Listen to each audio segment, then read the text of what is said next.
Honorable Gaston Brown, Prime Minister of Antigua and Barbuda, and Chair of the Alliance of Small Island States. Excellencies, I thank the Chair for inviting me to contribute to this discussion. I feel like I've come home.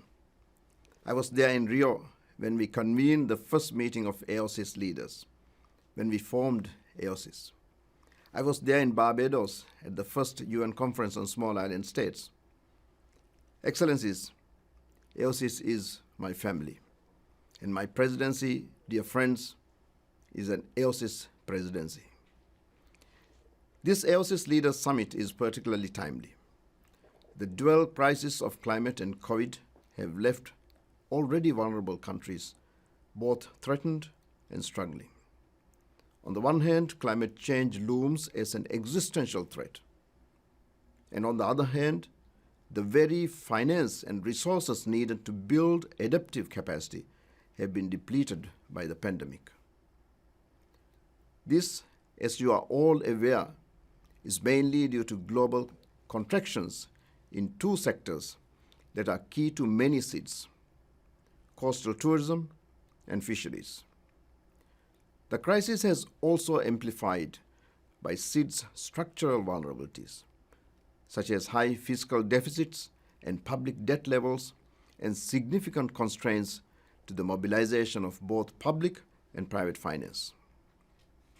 Excellencies, the world must recognize these specific needs and heed the calls from SIDS for access to concessional financing, enhanced investment in sustainable development, debt relief, and most importantly, climate finance.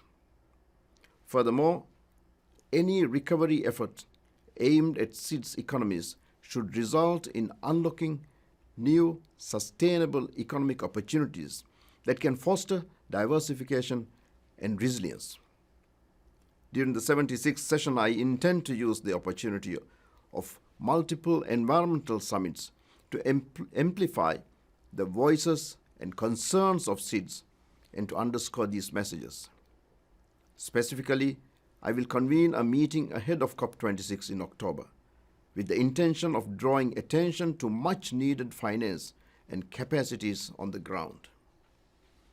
And later in July 2022, I will convene a high-level meeting to address the interlocking nature of all major environmental concerns and related summits covering the ocean, climate, biodiversity, and desertification, amongst others. Dear colleagues, another issue on which we must mobilize political will relates to vaccine accessibility. While vaccines remain the most powerful tool to beat back COVID-19, the level of access for SIDS has been poor. This is unacceptable.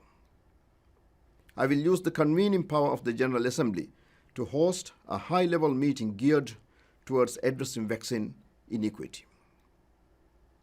Excellencies, please trust that as you continue to press your concerns to the global community, I will be right there beside you.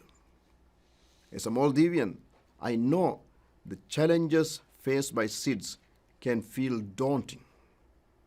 However, I remain optimistic that with the support of the international community, they can rise to the occasion. As you prepare to adopt the AOSIS Leaders Declaration, I urge you to do so with hope. Hope is what will rescue us from cynicism and give us the willpower to address today's most pressing issues, from COVID-19 to climate change. I thank you again for inviting me, and I wish you all a very fruitful summit.